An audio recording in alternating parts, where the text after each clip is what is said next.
¿Lo pueden ver ahora? Sí, profe. O Perfecto. sea, se ve Bueno, su ahora pantalla. sí, y están viendo la figurita donde quedé cuando no los podía escuchar, la última que vieron No, de la no. presentación. No, profe. Solo su pantalla se ve. Ah, no están viendo la presentación. Bueno, esperen un momentito. Voy a hacer otra cosa.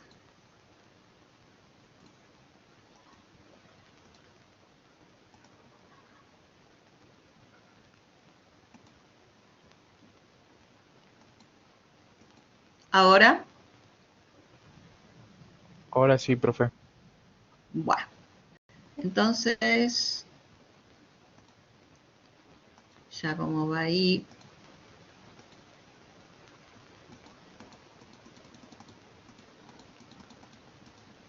Por las dudas, no voy a hacerlo de él.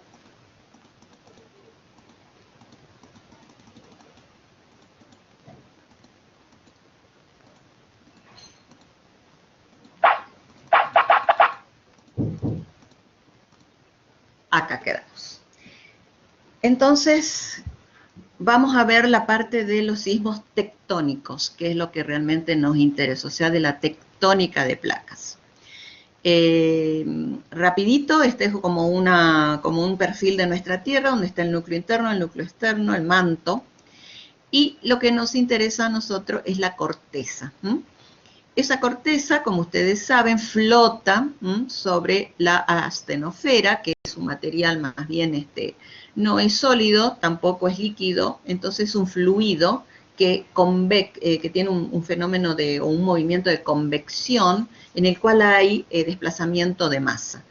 Ese desplazamiento de masa empuja las placas en las cuales se divide la corteza, la litosfera, y entonces provoca que en algunas partes choquen y en otras partes se separen. Así, esto es lo que se denomina la tectónica de placas. Estas placas, la Tierra está dividida en grandes placas y esas placas se mueven debido a este movimiento de convección de la astenosfera. Lo que a nosotros nos interesa, por ejemplo, acá está Sudamérica, acá está Argentina, acá está Salta aproximadamente, y tenemos la subducción de la placa de Nazca debajo de esta gran placa violeta que es la placa sudamericana. Mientras que en el océano, entre la placa del Pacífico y la placa de Nazca, habría un fenómeno de, al revés, en vez de subducir, acá se produce un movimiento de agregación de material, es decir, hay ahí una rotura, una fisura en la placa, que produce que el material salga. Entonces, al salir, empuja la placa Pacífico para la izquierda, la placa de Nazca para la derecha. Entonces, esto hace que la placa de Nazca subduzca, o sea, se meta bajo la superficie, bajo la placa sudamericana. A la misma vez en el Atlántico, acá donde estoy marcando con el cursor, hay también una gran fisura donde hay material que viene de la parte de la astenosfera y sale, entonces produce un movimiento de separación de la placa sudamericana con respecto a la placa africana. Entonces, la placa sudamericana se mueve hacia la izquierda, la placa de Nazca se mueve hacia la derecha y ahí tenemos una colisión. Como la placa de Nazca es más bajita, más delgadita que la placa sudamericana, entonces subduce, se mete bajo la placa sudamericana. Y así, en cada uno de los límites de placa hay algún fenómeno que está produciendo enormes colisiones, enormes rozamientos, que por supuesto son orígenes de una gran relajación, de una gran dispersión de energía, y esa es la energía que nos llega a nosotros.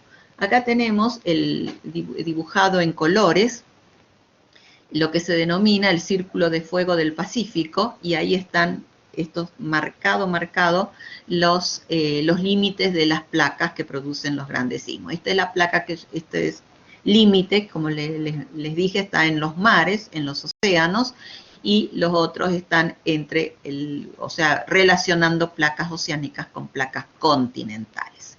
Entonces, el color, el amarillo, es donde hay más actividad sísmica, el rojo menos, hasta el azul, y bueno, lo verde sería donde la actividad ya es mínima, mínima, mínima. Hay, porque los brasileños también tienen algunos sismos y los estudian, sobre todo cuando tienen que diseñar centrales nucleares, tienen que tomar en cuenta la sismicidad a largo plazo. Y cuando digo a largo plazo, son miles, miles, miles de años.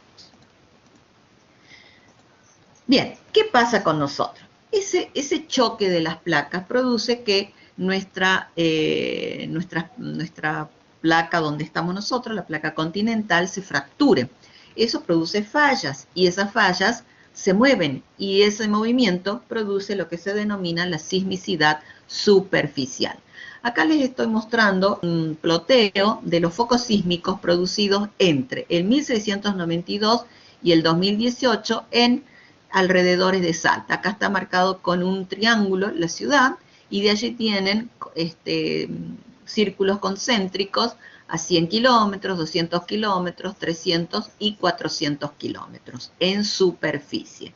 En profundidad, mirado así de perfil, ven ustedes acá, esta es la profundidad, que se nota perfectamente, se puede seguir con los focos sísmicos, cómo la placa de Nazca se introduce debajo de nuestra placa sudamericana. Hay un corte acá de la placa, pero se lo puede seguir a la subducción de esa placa. Y esto produce entonces un estado tensional grande y se producen estos sismos, estos focos, esto que estoy marcando con el cursor, que están a menos de 100, menos a veces de 50 kilómetros, que producen la sismicidad superficial. Esa es la sismicidad que se denomina cortical y, por supuesto, está dada principalmente por las fallas. Acá tenemos lo que los geólogos marcaron, las provincias geológicas del noroeste argentino. Salta está marcado acá con el cursor. Estamos en una región que se denomina Cordillera Oriental. Están las sierras subandinas y el sistema de Santa Bárbara. A la izquierda, el sistema de la Puna. Como ven, allí están ploteadas todo el sistema de fallamiento. Ese sistema de fallamiento es activo, todo esto está activo tanto en la Cordillera Oriental como en las sierras subandinas y el sistema de Santa Bárbara. Sobre todo el sistema de Santa Bárbara, de acá a unos, por decir, 100 kilómetros promedio, hay menos, más, pero es un sistema 100 kilómetros promedio, es de donde se originaron los sismos que han marcado historia en nuestra ciudad. 1692, 1848, 1844, 1948, el de 1973 y el último, el 2015, que afectó el galpón. El del 2010 no ha sido acá, sino que ha sido en fallamiento de la Cordillera Oriental producido por una falla transversal impresionante que viene desde Chile, que se denomina el alineamiento Calama o Lacapato-Toro. Acá tienen, después lo van a ver ustedes, en detalle ese sistema de Santa Bárbara, que es el más problemático para nosotros. Ustedes saben que hay que estas fallas, ahora hablamos directamente de las fallas superficiales. Hay distintos de falla, por ejemplo, una falla que se denomina de desgarre, que sería la falla tipo la falla de San Andrés, donde el movimiento es lateral de los bloques. Una falla inversa, donde uno de los bloques cabalga sobre el otro, y una falla normal, donde uno de los bloques, mejor dicho, se desliza, produce una depresión. Estos son los tipos de falla como más así claras, pero por supuesto nunca una falla es tipo inversa nada más, tipo normal, sino que combinan, por ejemplo, desgarre con inversa, transcurrente con normal. Entonces hay distintos tipos, pero son los tipos básicos. En general, en nuestro noroeste vamos a tener fallas de tipo inversa. Acá hay fotos, ejemplos de fallas de desgarre o transcurrentes, también se llama esta falla, como la de San Andrés, y también es la del alineamiento Calama-Lacapato-Toro. Es decir, que los bloques se mueven en sentido horizontal uno respecto del otro o los dos. Acá tenemos fallas normales de desplazamientos hacia abajo, fallas normales, desplazamientos hacia abajo.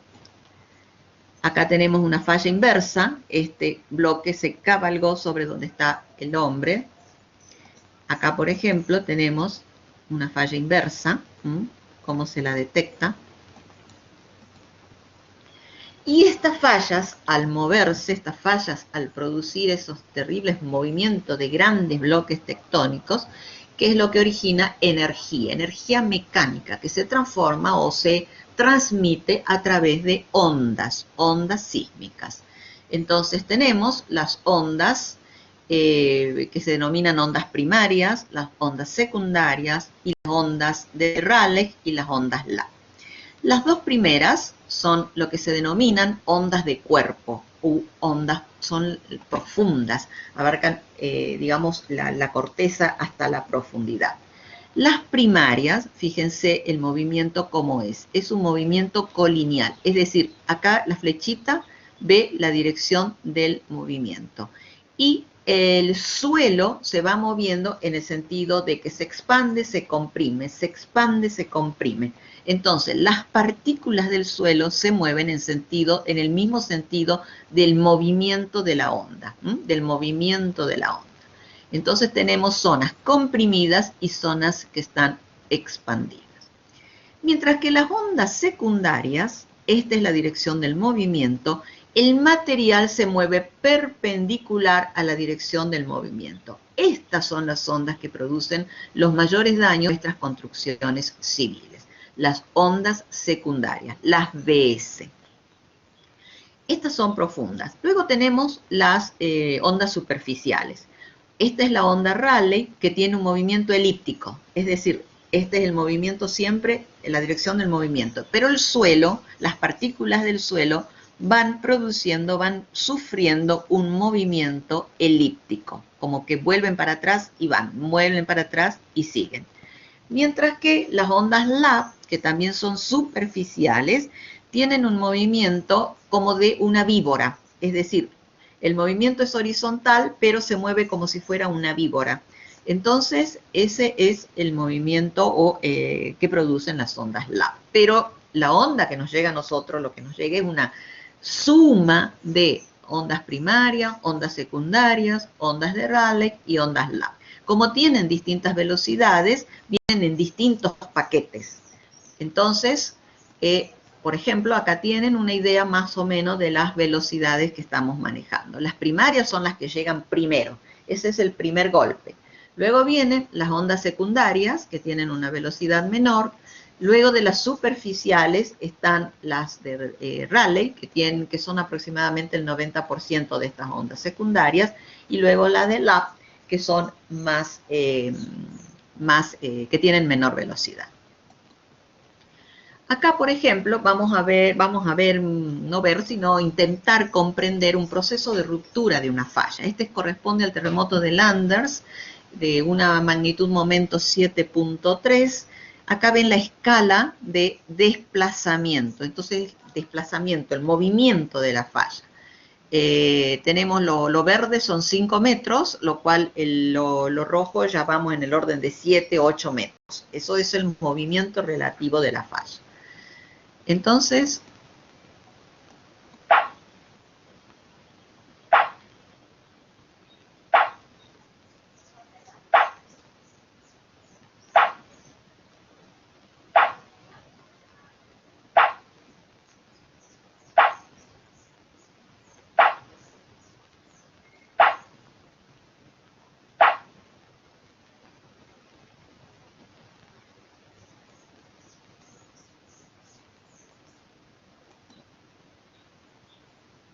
bien, entonces ustedes deben haber visto ahí, o deben haber captado, deben haber tomado conciencia de la cantidad de metros que se produce, o sea, el escarpe de esa falla en pocos segundos, con lo cual implica un origen se produce una energía muy grande que hay que medirla. Entonces, eso se denomina, o eso trata de hacerse, cómo medir un sismo. Hay dos maneras de medir un sismo, por su tamaño o por los efectos que produce. Ustedes deben haber oído que en general siempre las noticias dan las magnitud tanto de la escala de Richter o una magnitud 13, o perdón, una magnitud 7, 5, 3 en la escala de Mercalli. Son dos cosas que miden un sismo, pero con distinto punto de vista. Las que miden magnitud o las escalas de magnitud están midiendo en realidad la energía liberada, o sea, es el tamaño propio del sismo. Y hay distintas escalas. Está la de Richter, está la magnitud que se mide según las ondas S.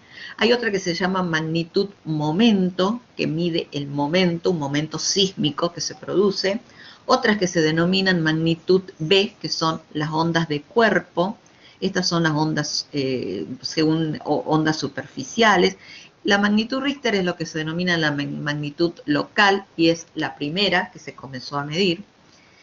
Y estas son más avanzadas. En general, la magnitud S y la MB tiene un punto de saturación. Llegado 6, por ejemplo, una magnitud 6, ya como que no puede medir bien. Entonces, se ha definido la magnitud momento, que es la que no satura la escala, y en general lo actual es medir los sismos con la magnitud momento. Entonces, todo un trabajo de viejos, o sea, de sismos producidos anteriormente, que tienen una magnitud B, una magnitud de body, entonces que hay que hacerle su correspondencia con la magnitud momento, por ejemplo. Entonces, todo un trabajo, esto es todo un campo de la ingeniería sismológica que trata de hacer las relaciones entre las distintas magnitudes para homogeneizar los catálogos sísmicos con los cuales se harán los cálculos para determinar la peligrosidad en un determinado lugar. Y esa peligrosidad es la carga con la cual el ingeniero va a trabajar y va a hacer sus cálculos estructurales. Sea esto una presa, una central nuclear, un puente, un edificio, una casa, etc. Mientras que las escalas que miden los efectos se denominan de intensidad. Y en este caso ya lo que estamos midiendo es qué acción, qué efecto produjo en algún punto de la Tierra. Por ejemplo, hay casos de magnitudes relativamente bajas como 5, 4,5, que sin embargo han producido escalas de intensidad o grados de intensidad grande. ¿Por qué? Porque el sismo, por ejemplo, fue muy superficial, o porque el lugar donde se produjo, o donde llegaron las ondas, tenía una vulnerabilidad muy baja. Entonces, los efectos están teniendo más en consideración cómo es el sitio donde pega la onda sísmica. Entonces, ustedes van a tener que en México, o mejor Japón, o por ejemplo Los Ángeles, se pueden aguantar sismos de 7, bastante superficiales, casi sin ningún problema. Y sin embargo, ciudades, lugares, pueblos del tercer mundo, con sismos de 5, de 6, realmente tienen catástrofes. Entonces, la intensidad en esos sitios crece mucho porque tienen una alta vulnerabilidad y es lo que trata de medir estas escalas. Hay también esfuerzos y hay propuestas para relacionar escalas de magnitud con escalas de intensidad. En general, los sismos históricos han sido medidos por medio de la intensidad. ¿Por qué? Porque no había instrumental para medir más objetivamente la energía que han liberado. Pero entonces se establecen las relaciones con eventos actuales para tratar de medir cuál fue la energía liberada por sismos históricos, lo cual es muy importante porque un sismo que se produjo en algún momento es absolutamente probable que se pueda repetir. Bien, esto tienen ya la primera tarea para realizar, que es realizar una investigación, una recolección de datos sobre escalas de magnitud, escalas de intensidad.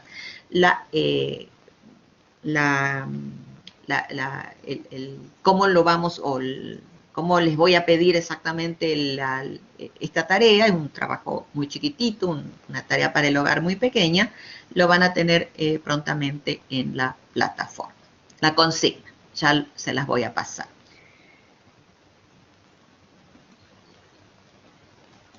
Bien, las escalas tenemos la Mercalli modificada, la EMS, que ya ustedes verán los detalles.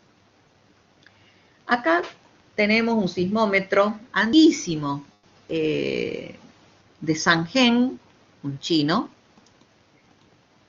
Acá tienen, por ejemplo, una obra de arte donde se demuestra cómo era una vasija, donde hay una pelotita. Entonces se mueve, fíjense, ahí hay unas bocas de unos dragones que tienen unas pelotitas en la boca. Entonces, al moverse la Tierra, esto estaba firmemente adherida a la Tierra, al moverse en alguna dirección, entonces la primera pelotita que cae normalmente ya está viniendo de tal o cual duración. Y bueno, y según cómo se paraban los sapitos, según tenían una cierta idea de intensidad, que si había sido más o menos fuerte que otro relativamente, mejor dicho, de uno producido anteriormente, y así tenían una idea relativa de las intensidades o de la magnitud o el tamaño del sismo, pero sobre todo podrían determinar las direcciones. Entonces, este es el primer sismógrafo, entonces, que se conoce, que fue diseñado 1700 años antes que el de Europa.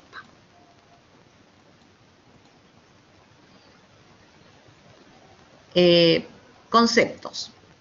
Ustedes siempre deben haber escuchado hablar de tal sismo que tuvo cuyo epicentro se sitúa en tal lugar, o el hipocentro.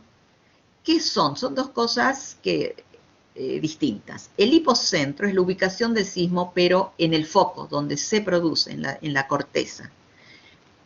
Pero el epicentro es su proyección hacia la superficie.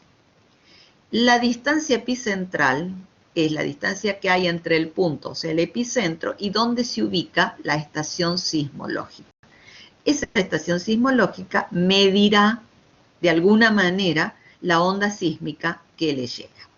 Entonces, tenemos foco o hipocentro, el lugar de producción del sismo. En general, por ejemplo, si estamos a una distancia epicentral o hipocentral de unos cientos de kilómetros, si bien no es, como ustedes vieron, una falla no es un sitio, un punto, en realidad es un área que se desprende, es un área que se rompe. Pero debido a la distancia, lo podemos considerar como un punto, como un foco. Ahora, si el sitio que yo quiero medir, si el sitio donde está mi obra es bastante cercano, lo que se denomina campo cercano, no sé, 5, 14, 10 kilómetros, ya no se puede hablar de un foco o de un hipocentro puntual. Ahí ya tenemos que considerar con más detalle cuál fue la superficie de ruptura. Bien,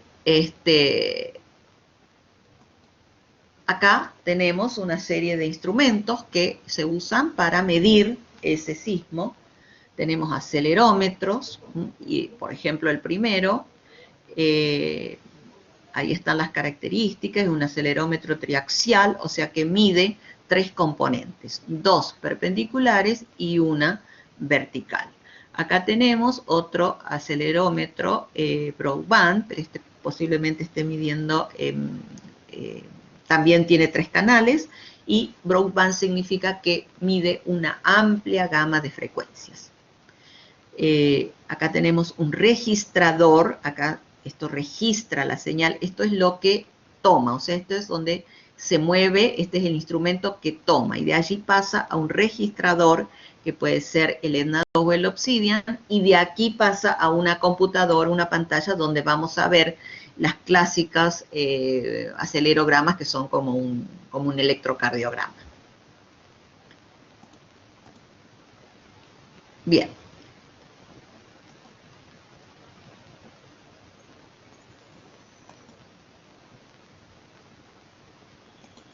Hasta ahora, ¿se entendió? ¿Me escucharon bien?